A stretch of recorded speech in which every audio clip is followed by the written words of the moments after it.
Hello and welcome to this week's Robin Pod Weekly, which is of course powered by Budget Size Auto Centre, the only car specialist trusted by the club officials, players and supporters of Hull Kingston Rovers.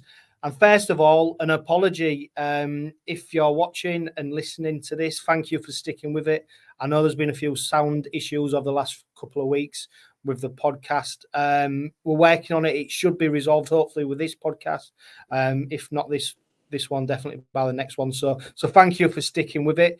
This week, I'm joined by Steve Till, and we start off with a bit of a somber mood, Steve, don't we? Because we've just heard news that Phil Lowe has sadly passed away.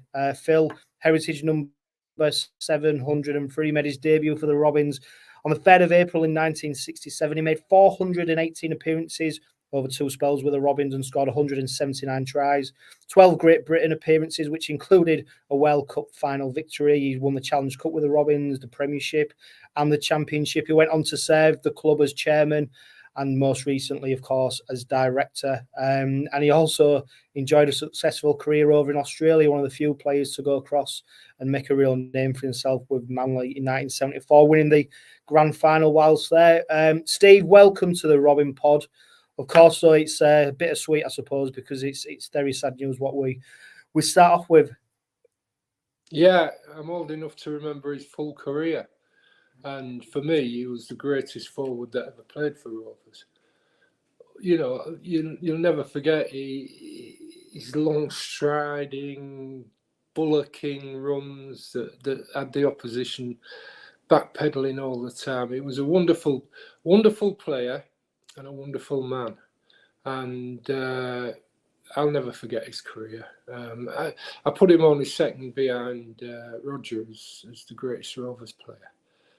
So therefore, that's why I've said the greatest forward.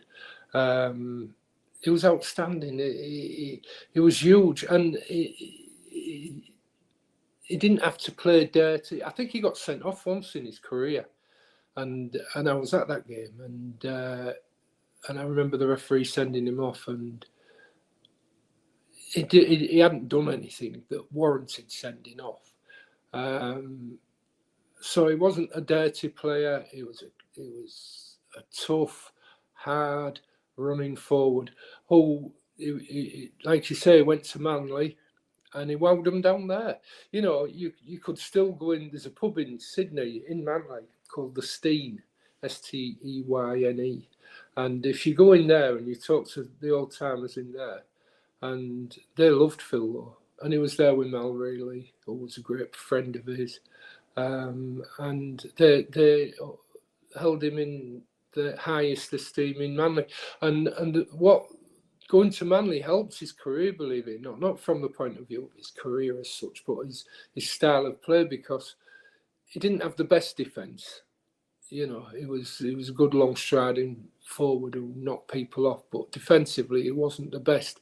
But when he went to Manly, they taught him how to defend a little bit better, and he came back for my money, a better player.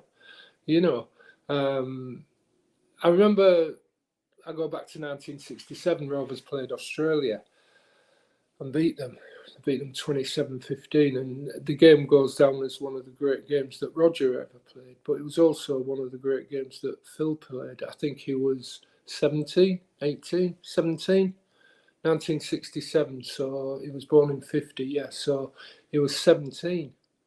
And he turned out against people like 𝗀𝗽𝗋𝗄𝗏 and McDonald and some great Australian players, and they held him in the highest regard. And then he's always been a red and white.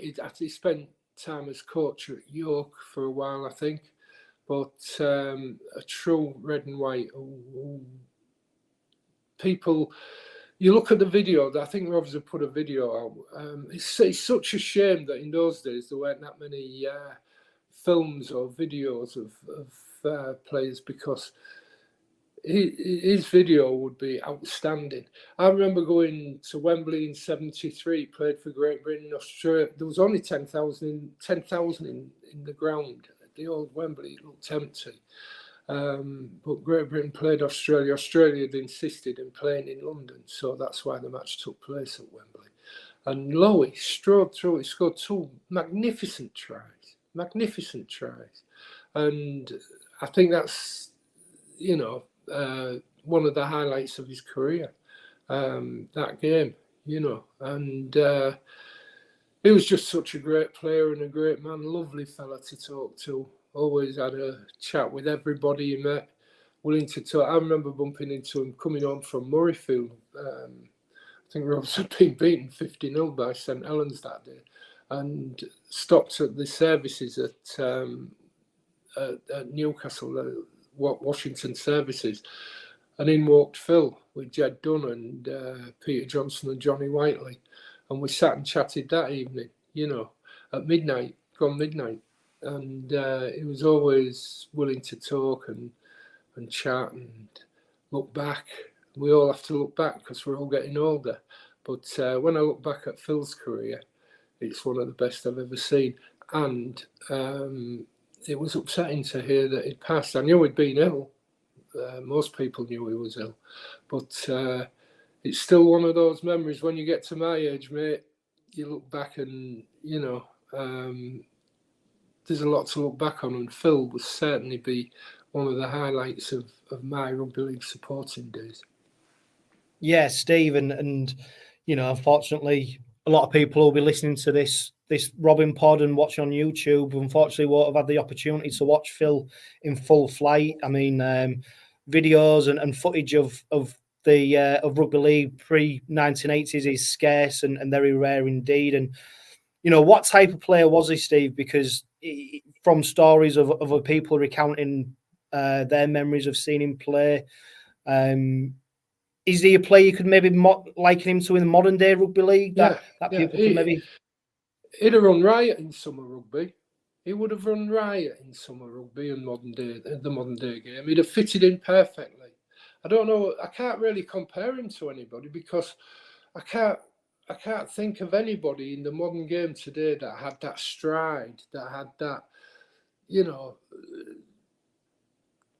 bullocking is the word somebody used to me this morning. Bullocking, he just charged through and when he got open space, when he got that space, it devoured the ground up, and I would have hated to have been a fullback faced with Phil Lowe coming at him, because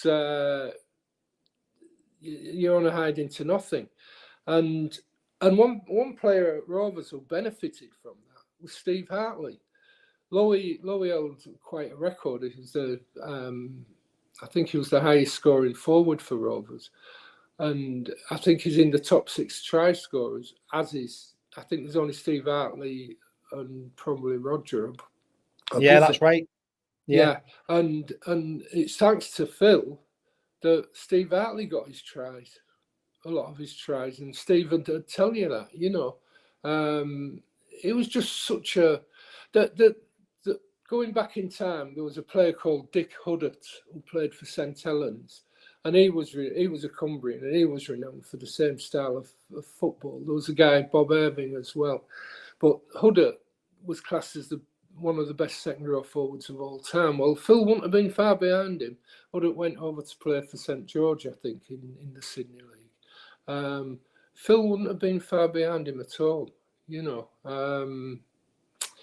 I can't praise Phil Lowe highly enough. Like I say, the modern game, he did a lot of his scoring in winter games where the mud was on the ground, and it was much tougher to get the momentum. And so when he went to Australia and played on those harder grounds, that's when I think the Australians possibly saw the best of him. Those 3 years he spent at Manly, he came back to Rovers, and he never played for Great Britain again after that. And someone pointed out to me earlier that I think he was only 26 when he came back from Manly, and yet he never played. I don't think he played for Great Britain again, which I don't know. I don't know why, because it was certainly in his pomp. I remember a match against Bradford, I think it was, where Peter Flanagan put Lowe away, They went blindside. They made a blindside move, and it was a subtle pass from Flash, and Lowe just had the ground opened up for him. He just went, and I think he put a guy who played for Rovers called Mike Stevenson, not Steve Hull, but Mike Stevenson. I think they put him away for a try, and those little things, those memories. But Steve Bazza, who's watching on YouTube, he's mentioned, thanks for tuning in, first of all, Bazza. Manly, he believes they're going to be holding a minute silence prior to their NRL fixture. Obviously, just shows you what high esteem Phil Lowe thought of during his spell there. But of course, came to Hull Kingston Rovers for his second spell, and there's not many players, Steve, who come back to clubs for a second time who were almost just as good as when the first came around. And Phil Lowe, like you said, such a shame that he didn't go on to get more international recognition at such a young age as well, coming into the pomp of his career. Yeah, well, the ruling was if you went to Australia, you lost your chance of playing for Great Britain. Now, why he never played after he came back, I don't know. But you couldn't be selected for Great Britain. It happened to Mulreilly, it happened to Steve Norton, it happened to Brian Lockwood. Although Lockwood did play in 79 after he'd come back. He played in that, 78, he played in that Dad's Army test where Great Britain beat Australia at Bradford. But so why Phil didn't, I don't know. But he benefited from, as I say, the hard grounds in Australia, and they absolutely loved him out there. I think Manly had 3 British players. I think they had Gary Stevens at scrum half. They had Phil, and they had Mulreilly. What a team that was, And Lowe scored in the grand final, So what did he win? He won a World Cup final. I don't think there's another player that's done that. He won the World Cup final. He's won the Challenge Cup, the Premiership, the Championship. He won the New South Wales grand final. The NRL. That's the NRL. Yeah, so remarkable achievement. And Steve, people look to what he did on the pitch. Obviously, he's had such a fantastic career out on the green stuff, but not only did he serve Hull Kingston Rovers so admirably on the pitch, he served it off it as well. Chairman of the club in the early 90s, and most recently director at the club, and a great sounding board for his friend Neil Hudgell, and sadly, of course, Rob Crossland, who sadly passed away just a couple of weeks ago. So he's terrible news, but just as a remarkable effort on the pitch, he served the club so well off it. Yeah, it was red and white through and through. As a kid, he went to 𝗪𝗲 School. I'm not sure if he represented. I know he represented Hull schoolboys. Whether he went, I don't know his history in terms of Yorkshire schoolboys and Great Britain schoolboys. But when Rovers signed him, he was 16. And I think his debut was against Castleford. Rovers drew with Castleford in the cup, 6-6 at Craven Park, and they went. Listen to this one. They went to Cass. The kickoff. The match was played on a Thursday afternoon, and they brought the kickoff forward to 4 o'clock. Such was the clamour for tickets to get to the match, and I think the attendance unofficially was about 26,000 in Weldon Road at 4 o'clock in the afternoon. And I think Phil might have made his debut in that game as a substitute. Castleford beat Rovers 14-6 in that replay. I remember being there. I remember getting the time. They gave the schools time off. Any school kid who wanted to go could have time off from school. And as I say, and I also remember walking down Weldon Road and seeing buses from Batley, Huddersfield, Dewsbury to see that game, and that was Phil. I'm pretty sure that might have been Phil's debut for the first team, and they just went on from there. And he was 16, he was 16, and facing people like Reilly and Dennis Hartley at Castleford, big towering forwards, but he held his own. And then, like I say, he played against Australia in '67. And then he also played the following week. Rovers beat Australia, and then the following week it was the Yorkshire Cup final where we beat Hull 8-7, and he played in that match as well.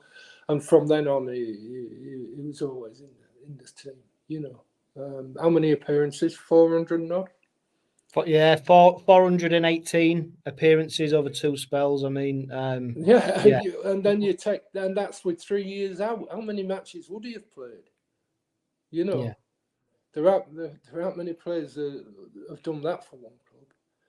It was that we use the word legend, don't we? But he was a true legend, an absolute, and a true gentleman, and someone who, you know, for someone kind of my era, we'll never forget Phil Lowe, you know, and we'll tell our kids and our grandkids and what have you, and the legend will live on. Yeah, it's just the club a shame have made it's not the videos and what have you to show. Yeah, because the highlights reel would go on for hours probably. The club have made an area available down at Craven Park for supporters to go pay tribute to Phil and lay flowers and pay their respects. And of course, now Friday's game, Steve, takes on extra significance, doesn't it? Because the club do so well in paying tribute to the people who've gone before, and no doubt Friday is going to be an emotional encounter for a lot of people. Yeah, I hope people go, because it's a cup game, so season ticket holders don't automatically get entry. So people are going to have to pay a few quid extra, and cup games generally don't get as big a crowd. But I truly, if you're a Rovers, well, if you're listening to this, you're a Rovers fan, get yourself out. Unfortunately, I can't get down there because I've just had a procedure done. But get yourselves down there and, you know, pay tribute to one of the greatest players. One of the greatest players that this club has ever, or the supporters of this club have ever had the chance to witness. And I'm glad I witnessed him in his pomp, you know. Rovers definitely, Stephen. It's been great to hear about your memories of Phil Lowe, and all I can say is rest in peace, Phil Lowe. And very sad time. Rest easy, big fella. Rest easy. Yeah. So let's move on to Rovers' victory over Huddersfield on Saturday.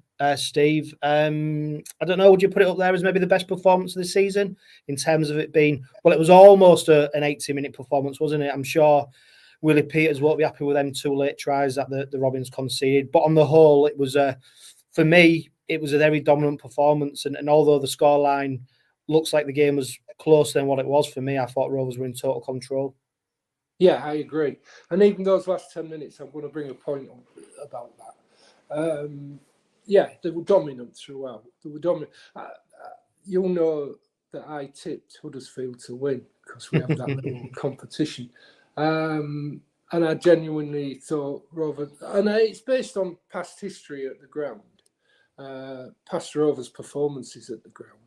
But I genuinely thought that Huddersfield might just nick it. But after 10 minutes, all thoughts of that had disappeared. I thought we dominated them. We covered the danger men. We frightened them to death, to be honest, because it got to the point where our line speed was that good, you know, that they were just throwing the ball here, there, and everywhere, and they were bombing the ball. Well, Huddersfield. So, as far as I'm concerned, yeah, you're right. It was the best performance of the season, and it augurs well for the season because there was one other thing that might have contributed, and that was the ground was fair. The ground, you know, it was ideally suited to our style of play, or our style of play was ideally suited to that surface. It was a good surface. It's the first good surface we've had to play on. And we performed admirably. And we talk about the last 10 minutes. Let me tell you, their first try came when Mikey Lewis was flattened, was injured.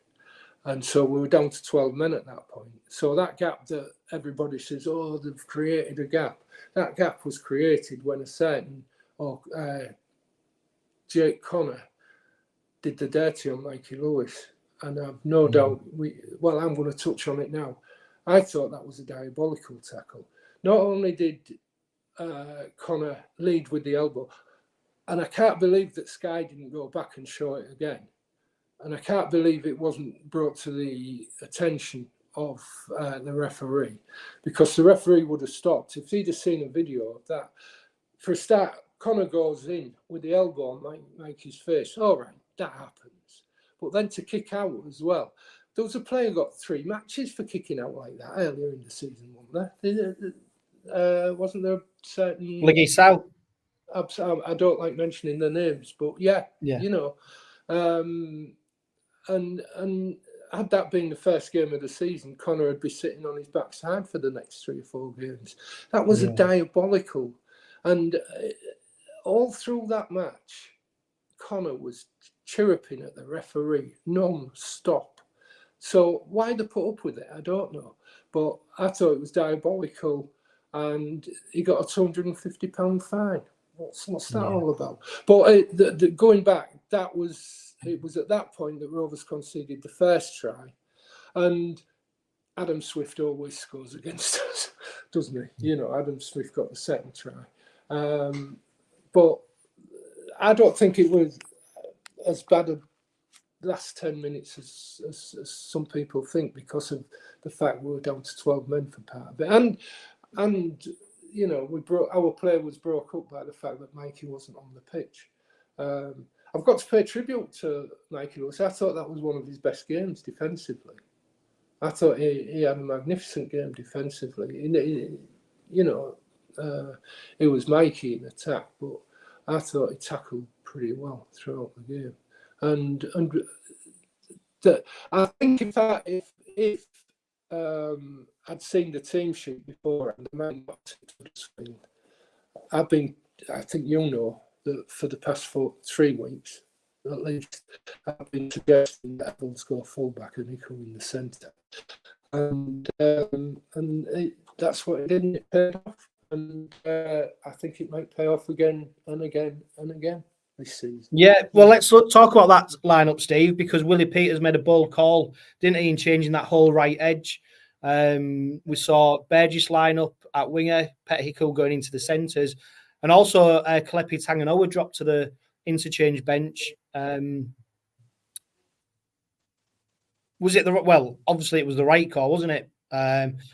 People may be surprised about Tom 𝗻𝗂𝗏 being dropped from the side. Of course, he's maybe not had the best start to the season. He seems to favour the warm weather and the harder, firmer pitches. But Willie Peters got that call absolutely spot on. It was a brave call, because I was wondering whether his loyalty to 𝗻𝗂𝗏 would outweigh everything else. And listen, he was one of my favourite players last season, was 𝗻𝗂𝗏, and I still believe he's a good player. But like you say, I think he's a summer rugby player. I don't think he likes the soft grounds at the moment. And he's made a couple of mistakes in the first couple of games, and that's what led me to believe that that the change should be made. And I didn't expect it this time. I thought he might make the change either in the cup tie or against Hull. But I'm glad he made that change, and I feel sorry for Tom 𝗻𝗂𝗏, and we'll just see what stamp of a man he is, because he's got to fight back. And it's always tough fighting back, but he'll get his opportunities again. In fact, I think he might get his opportunity sooner than you think.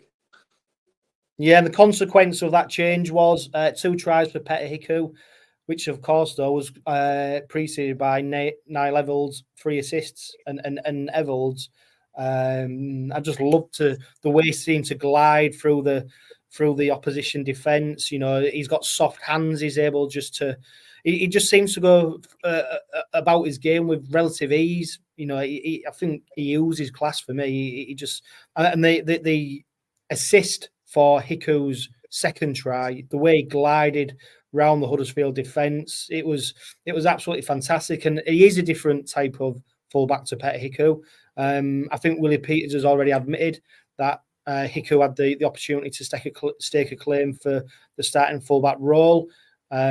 He's now wanted to try 𝗬𝘆𝗲, as he has done in previous games. He wanted to give 𝗬𝘆𝗲 a go at fullback to see what he could do. And you know, I know Willie Peters has said that he's going to pick the team based on the opposition and who we're lining up against, but it's going to be very hard to change that right wing and fullback slot for the Salford game based on what they did against Huddersfield. Yeah, I agree with you. We'll no doubt be talking about the Salford game in a while, but 𝗂𝗂𝗧 is a natural centre. I don't understand the conversation.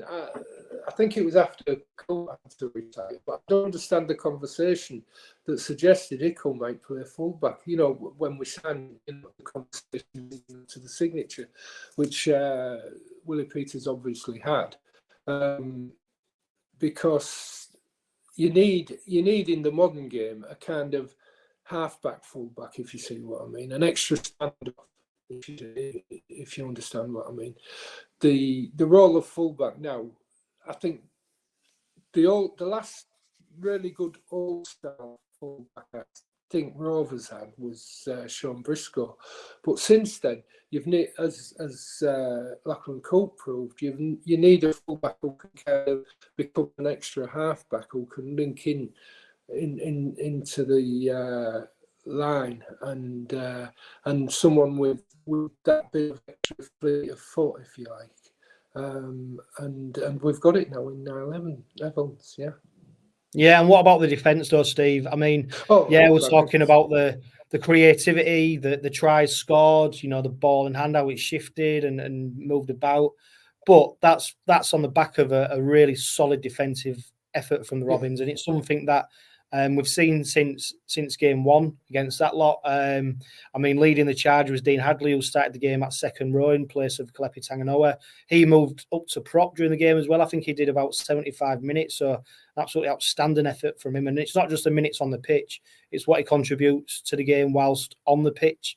And for me, what summed up the attitude, the willingness to defend for each other, the willingness to make things happen through defence was, of course, Jez Litton's try when we saw Huddersfield trying to play out from their line. The aggressiveness, the speed, the intensity ultimately led to a Huddersfield mistake, with Litton then being able to touch the ball down. And I think I do think Willie Peters gets more excited about being able to keep the opposition down to as fewer points as possible, maybe more so than he does the amount of points we're going to score. But that is what's going to stand us in good stead for the rest of the season. Absolutely.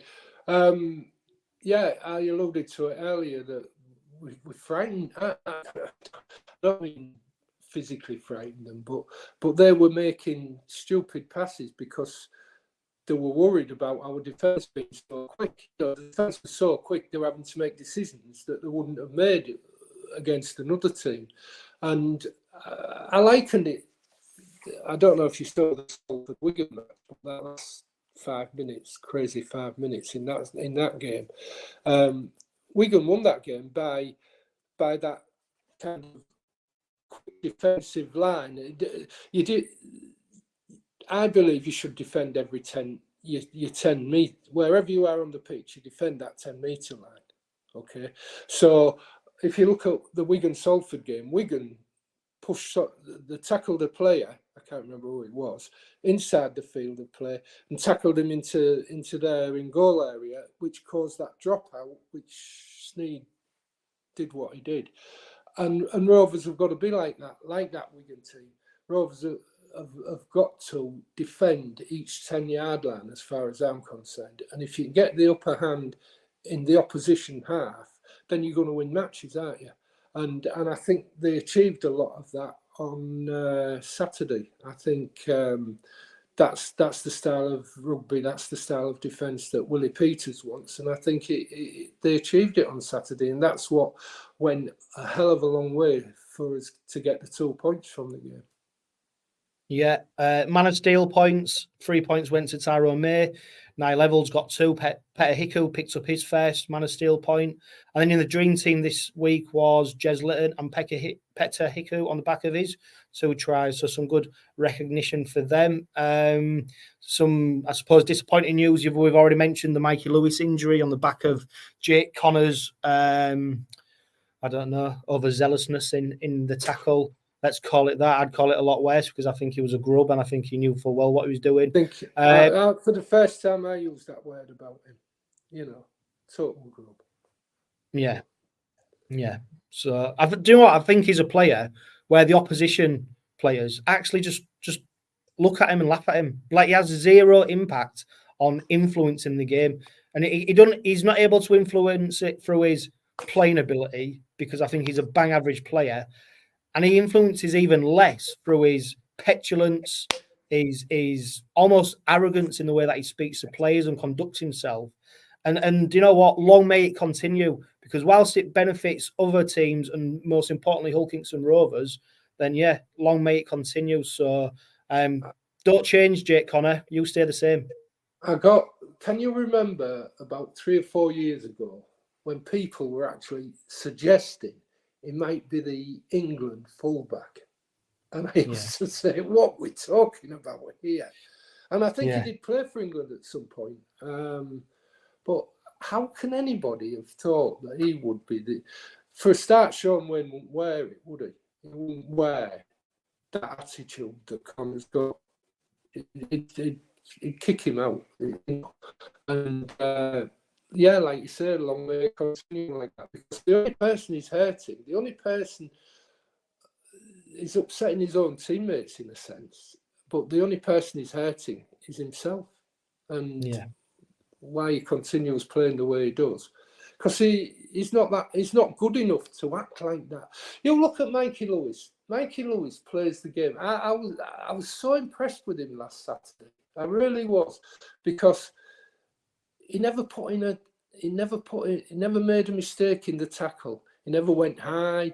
He tackled his guts out, but it was all legal. And he might have a little leg to another player just such as Connor. And I believe he probably had one Connor up to the extent that Connor reacted like that in the 64th minute. But Mikey Lewis, he just plays the game as it should be played, whereas Connor, who might at some point have shown a modicum of the ability in Mikey Lewis, he just let himself go. And for me, Steve, there's almost no comparison. But for me, Mikey Lewis had the kick up the backside last season when he started to show some I don't know, petulant behaviour, doing stuff that he didn't need to do. He learned from it, and now we're reaping the benefits because, looking at how young he is, but the way he conducts himself and plays on the pitch now, it's not chalk and cheese, but he's definitely learned his lesson.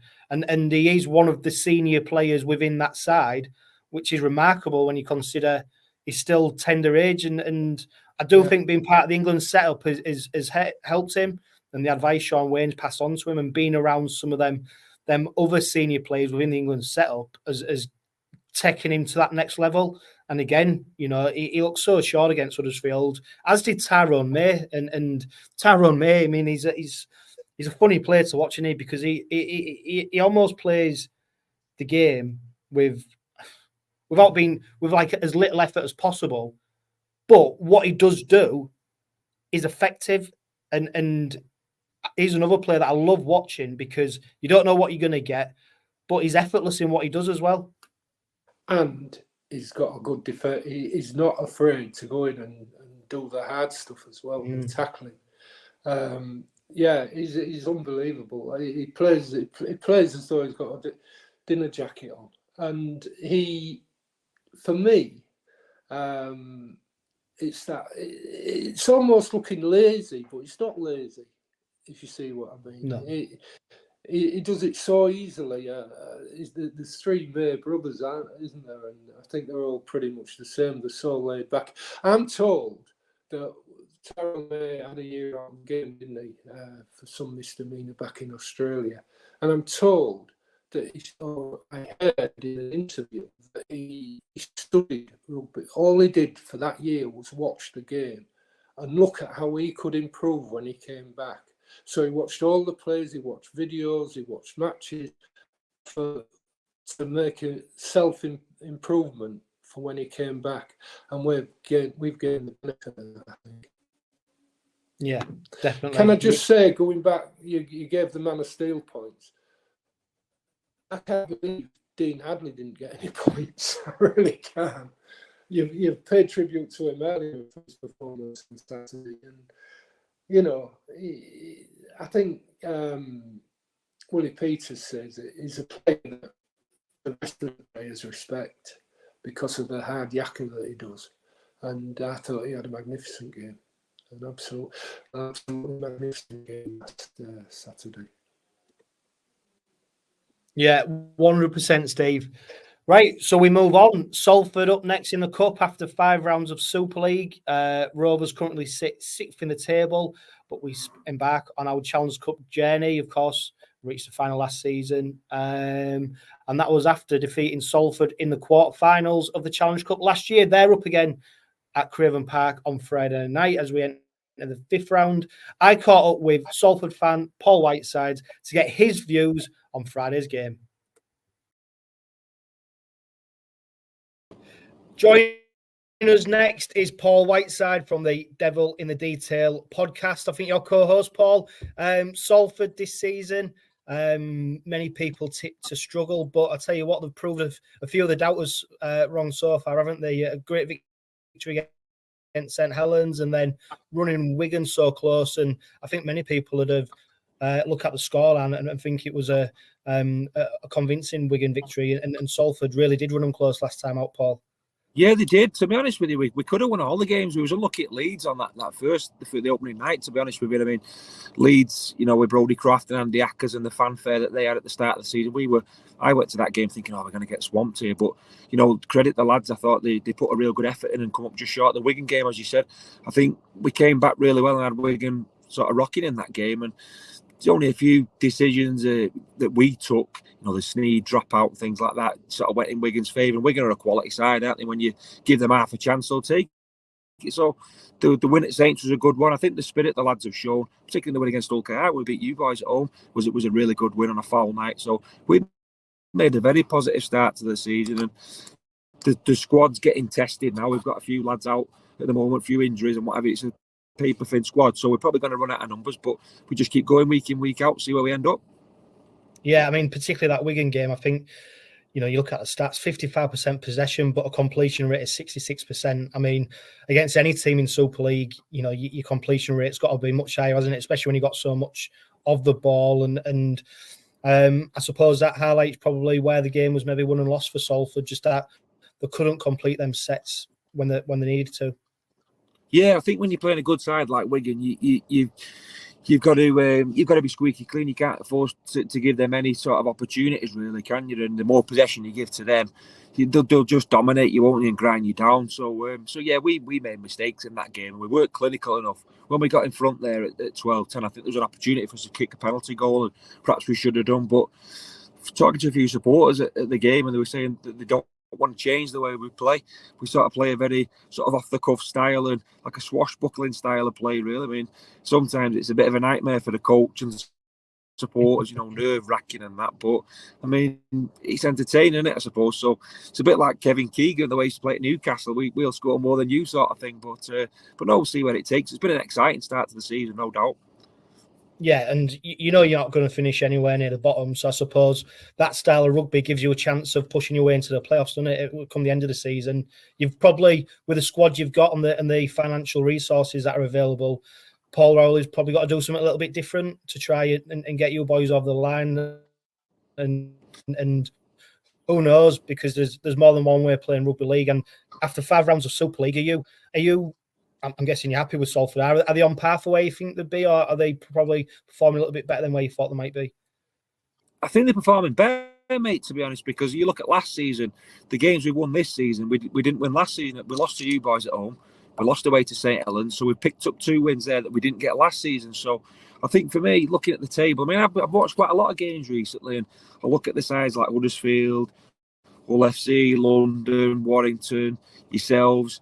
I don't think there's a right lot between a lot of those sides, really, to be honest with you. I mean, 𝗀𝗂𝗃 are going to be tough to beat. They always tough to beat at home and whatever. And if we can keep nicking wins and whatever, I think that the only thing for us is the squad size. We're probably going to run out of bodies because we've only got, what is it, 25, something like that. We're trying to get people in on loan. So it's tough, isn't it, keeping everybody fit towards the end of the season. And that's when you need your big squad. But no, I think we've done really well up to now. And like you said there, I don't think we'll finish near the bottom. You can never say never, can you? I mean, if we run out of bodies and whatever, we could do, but just got to keep winning matches and performing. And but there is no chance. While Castleford, London, and Hull FC are in that league, there is no chance that Salford are going to be finishing anywhere near them places. Well, anywhere in them places, because I think them three have shown already this season that they are an absolute mile off, and for a variety of different reasons. But I just can't see how they've almost created their own little mini league of who can finish top of that bottom three. I'd be very surprised if anyone breaks them shackles. Rovers defeated Salford last season. Paul, 28 points to 10 in the quarterfinals to go and reach the semi-finals. What was your first reaction when you saw the cup draw and you'd been drawn away at Craven Park? Well, it's funny. I raced home to watch the draw because I'm always excited by the draw. And it's a bit of an anticlimax when you get drawn out early doors and move away from home. And it's a good draw for us. I mean, I remember the cup tie 21 years ago when we played in 2003. That was a foul Friday night. I think we won that 12-2. So, we've played a couple of times over the years in the cup. I remember the 25-0 at Salford where you beat us at the Willows in the final season. So they're always good games. I enjoy going to 𝗀𝗂𝗃, and out of the two cities, I'd say the Eastall's probably my preferred choice, to be honest. There was a great atmosphere and should be a cracking match. Last season, when you beat us in the cup, it sort of derailed our season, really. I think it took a lot out of us, that defeat, and we were never quite the same after that. We lost a few players around that time. We got beat at St Helens around that time as well. We got a few injuries in a real tough game, but we didn't really come back from that. So this could propel us this season. It really could. Good. We both come in to the cup in the sixth round, so you win this, and you're in the quarterfinals, aren't you? The way the cup is sort of staged now, you've only got to win 3 games, haven't you, to get to Wembley. So yeah, I'm really looking forward to it. I'm under no illusion it's going to be a very, very hard game. You lads are very, very difficult to beat at home, and it's always a good atmosphere, and I'm sure it'll be no different on Friday. Yeah, and one player who we saw revel in your 17 victory over Hull Kingston Rovers was Mark Sneyd, leading the Man of Steel points. I mean, what's he got? Maximum points for the fourth consecutive week against Wigan. I mean, a player who's really hit the ground running, hasn't he, this season? And is he, I'm guessing, so pivotal to everything Salford do? Or do Salford have a plan B? Or is it literally Mark Sneyd or bust at the moment?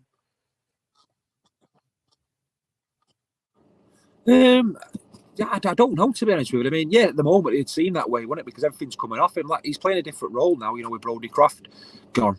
It seems to have, last season, them two worked together well, but now he seems to have be taking a lot more on now, and it does seem to be going through him. But his partnership with that 𝗀𝗂𝗃 was looking good. Obviously, Cade missed last weekend because of his failed his HIA, so we'll be back this week. But no, he's playing the best rugby I've seen him play in his career, to be honest with you. I think he's been really good. He's not missed a goal kick yet, so that's really good. His short kicking game's been absolutely excellent, and yeah, long may that continue. If he wants to get injured, we've not got.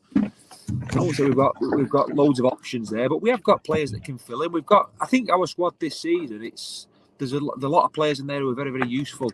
You look at the likes of Joe Shorrocks, who's played at half-back before. He's a really useful player to have in the team. Chris Atkins, very, very versatile. I think that's what Paul Roller likes. He said to me the other week he likes rugby players who can play rugby league on the streets. And I think that's his thing. So yeah, it's entertaining to watch it. But Mark Sneyd is the true professional, isn't he? And he's, like I said, playing the best stuff of his career up to now, I think, this season.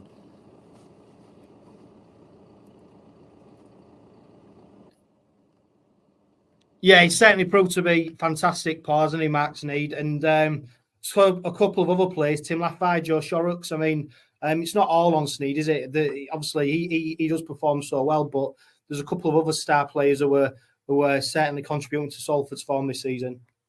Yeah, I think you look at the pack as well. I mean, we've got a really good back row there. Callum Watkins and Sam Stone. Sam Stone's getting better and better all the time. And as you said there, 𝗫𝗏𝗃. I was very surprised when we signed Joe 𝗫𝗏𝗃, to be honest with you, because I thought he was a really good player for Wigan, good up and coming player. So really, really useful player to have in the team. Works his socks off as well. And 𝗬𝗔𝗄𝗏 stepped up as well. You know, was losing 𝗦𝗣𝗂𝗃𝗍.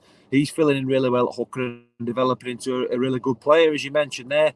Tim Laffey's back, looks like he's back to his best. Neil MacDonald is another big signing for us as well. So, and you've got Ryan Briley at fullback, who never lets us down. So, we've also signed a winger from you guys, Ethan Ryan, who came into the side last week, come off the bench. So, we've not really seen much of him yet. So, I've got a feeling he could start at the weekend with Chris Hankinson being injured. So, we'll have to see what squad Paul Rowley comes up with. But yeah, it's definitely more than just a Sneyd show.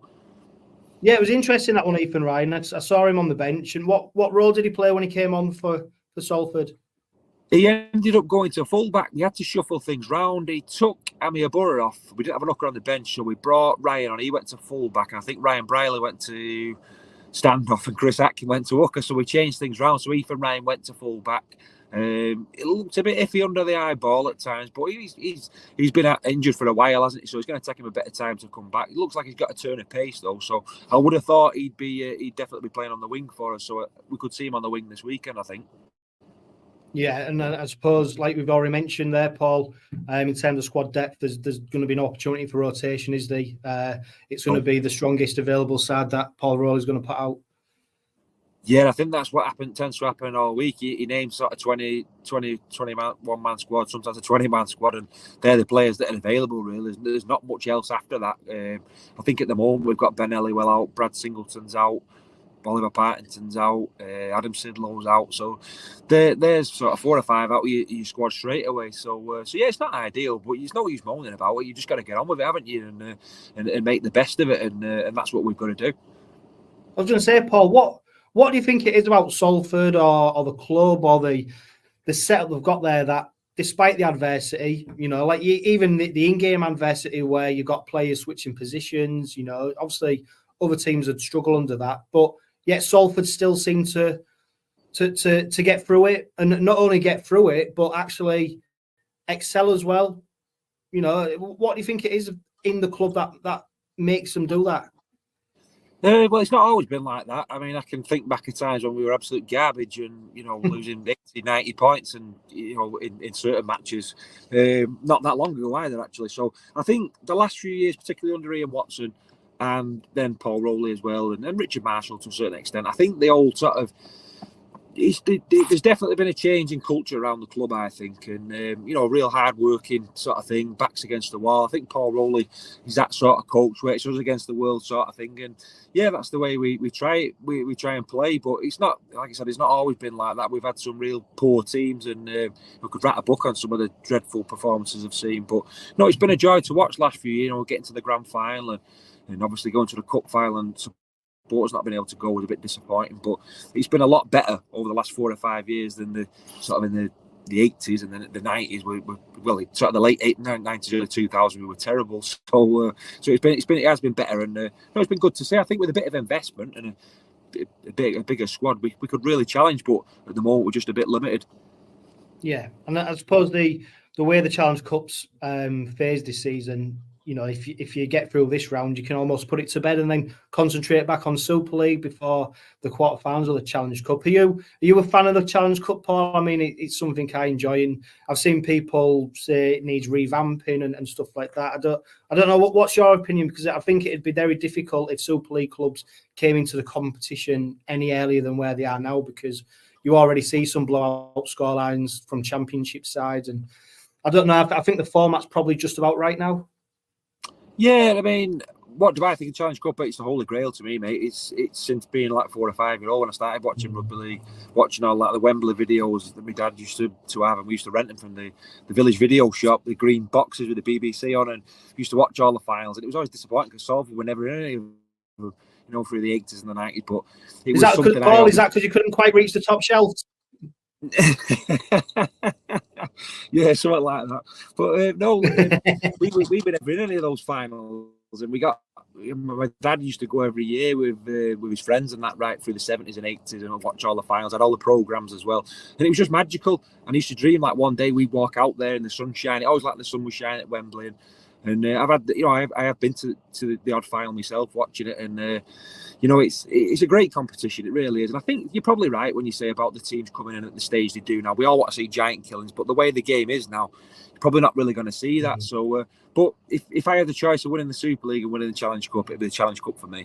It's something I'd love to see Salford win. We've won, like yourselves, we've only won it once, 1938. We've waited a bit longer than you lads, but no, it'd be magical to get there and play in a final. I think I've said it a few times to my friends. If we were to get there, and actually supporters be able to go, it could be the club could take off, because I think a Wembley final, it's a massive shot in the arm for the club. You guys will know, you've been a couple of times, haven't you, last few years, and it really captures everybody's imagination, doesn't it? Yeah, it is. And I think it's the fact it's at Wembley. The fact the finals at Wembley, just even if you don't like sport, you don't like rugby league, you know where Wembley is, and you know what Wembley is. So I think that definitely adds to it. Paul, I'm going to ask you to put your neck on the line. What's your prediction for Friday night? Well, I actually ducked our podcast this week because I've not had a voice, so I've not been able to do the devil in the detail. So Rob let me have a week off, but I did send him my prediction. I've gone for a close one. I never back against Salford, but I think it's going to be a very, very difficult game for us. I'm going to say Hull Kingston Rovers 14, Salford 20. Yeah, I mean, it's a game where you wouldn't be surprised if it went into Golden Point, would you? The way the two sides are. And I do think conditions may come into play, because the pitch at Rovers has been cutting up lately. It's not the best pitch, and but either side can get the kicking game right. We've seen what Sneed can do. Interestingly, Salford are top of Super League for attacking kicks. Rovers are second in the table for attacking kicks. So there's every chance that this could become a game of who can kick best, depending on what the conditions are like. And it's just going to be, no matter what sides are put out on the night, I think the Challenge Cup just makes it that little bit more nervous, that little bit more intriguing, that little bit more exciting. And, who knows? I think I'm confident of a Rovers victory, but I don't think it'll be a clear cup victory or plain sailing by any stretch of the imagination, just because of the fight Salford show and the bit of class that they do have when they need it. So it's going to be a really interesting game, Paul. Obviously, you're coming over to cover it.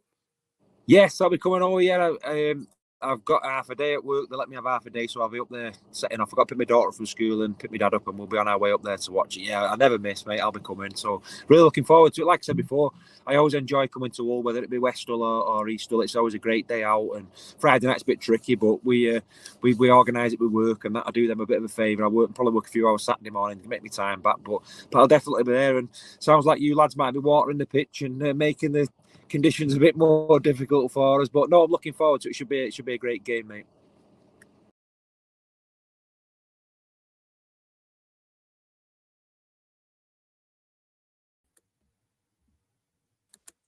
Steve, the squad for Friday night has been announced. There's only two changes to that squad on the back of Mikey Lewis and George King being injured.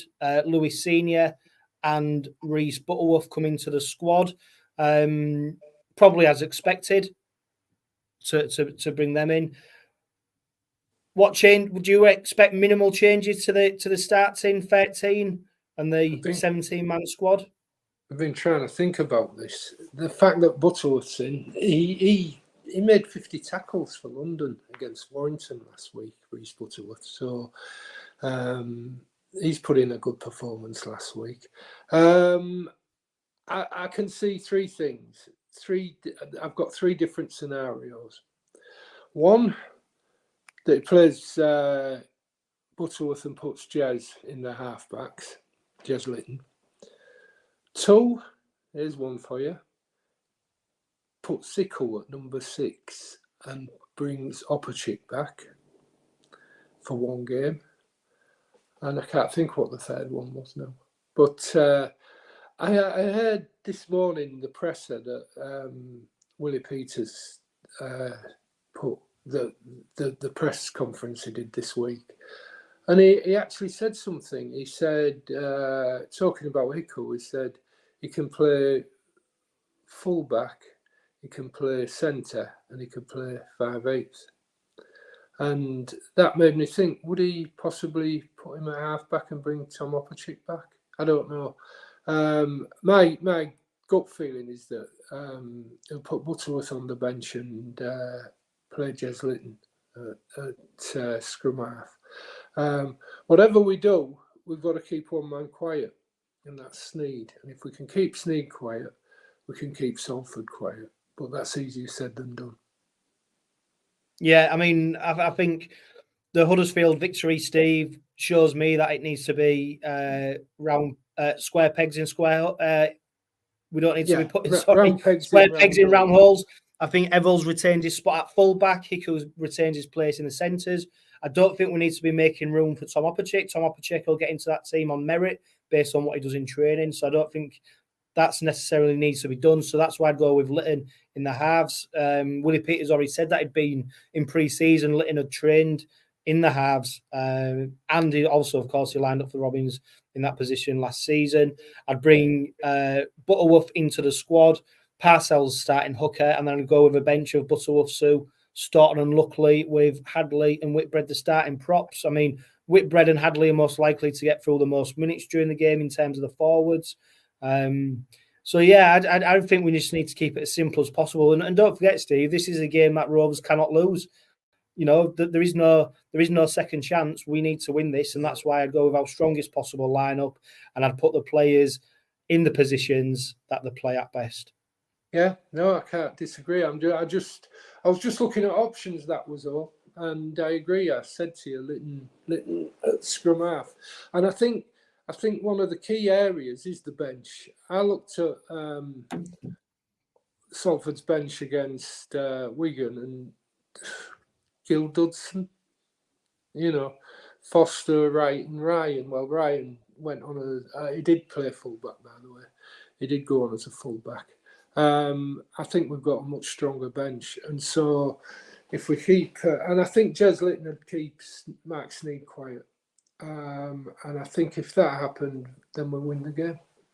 You know, yeah, it's definitely not a star-studded Salford lineup, is it? And the fact that they're suffering from further injuries after their game against Wigan, you know, their team pretty much picks itself. The fact that they're having to put Ethan Ryan on the bench as cover as well just shows you where they are. They do play a bit of street rugby. They're not afraid to try things. I love that term, by the way.